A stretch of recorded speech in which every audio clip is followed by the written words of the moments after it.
Hello students, शिक्षा academy to the point में आपका स्वागत है। आज हम इस वीडियो के माध्यम से राष्ट्रीय आय से संबंधित महत्वपूर्ण प्रश्नों के उत्तर जानेंगे जो सभी प्रतियोगिता परीक्षा में पूछे जाएंगे। यदि इकोनॉमिक्स के महत्वपूर्ण प्रश्नों की वीडियो आप नहीं देखे हैं तो प्लेलिस्ट में जाकर देख सकते हैं, और यदि इस चैनल में आप नए हैं तो सब्सक्राइब जरूर करें ताकि इस तरह की जानकारी आपको समय समय पर मिलती रहे। तो चलिए जानते हैं पहले प्रश्न में क्या पूछा जा रहा है। पहले प्रश्न में पूछा रहा है, निम्न में किसे राष्ट्रीय आय में शामिल नहीं किया जाएगा? घरेलू सेवाएं, मध्यवर्ती वस्तुएं, हस्तांतरण आय या फिर उपरोक्त सभी। तो इस प्रश्न का सही उत्तर होगा विकल्प डी, उपरोक्त सभी। अगले प्रश्न में पूछा रहा है, वास्तविक राष्ट्रीय आय से क्या तात्पर्य है? चालू कीमत पर राष्ट्रीय आय से, भावी कीमत पर राष्ट्रीय आय से, स्थिर कीमत पर राष्ट्रीय आय से या फिर भूतकालीन कीमत पर राष्ट्रीय आय से। तो इस प्रश्न का सही उत्तर होगा विकल्प सी, स्थिर कीमत पर राष्ट्रीय आय से। चलिए बढ़ते हैं अगले प्रश्न में। तीसरे प्रश्न में पूछा जा रहा है कि निम्नलिखित में किस विधि से दोहरी गणना की समस्या उत्पन्न होती है?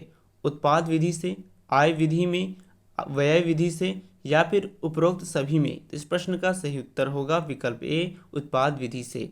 अगले प्रश्न में पूछा जा रहा है, स्थिर लागतों पर राष्ट्र आय को आर्थिक कल्याण के माप के लिए प्रयोग की निम्नलिखित में कौन सी सीमाएं हैं? जनसंख्या की वृद्धि, काम की घंटों में होने वाली परिवर्तन का प्रभाव, निवेश की प्रकृति या फिर उपरोक्त सभी। तो इस प्रश्न का सही उत्तर होगा विकल्प डी, उपरोक्त सभी। चलिए बढ़ते हैं अगले प्रश्न में। पांचवें प्रश्न में पूछा जा रहा है कि निम्नलिखित में से कौन सा हस्तांतरण भुगतान नहीं है? राष्ट्र ऋण पर ब्याज, सेवानिवृत्त कर्मचारी के वेतन, गृहिणी को भुगतान या फिर घरेलू नौकर को भुगतान। तो इस प्रश्न का सही उत्तर होगा विकल्प डी, घरेलू नौकर को भुगतान।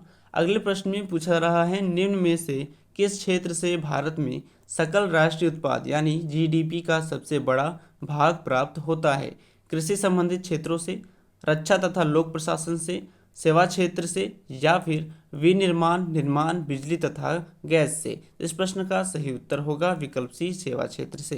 तो बढ़ते हैं अगले प्रश्न में।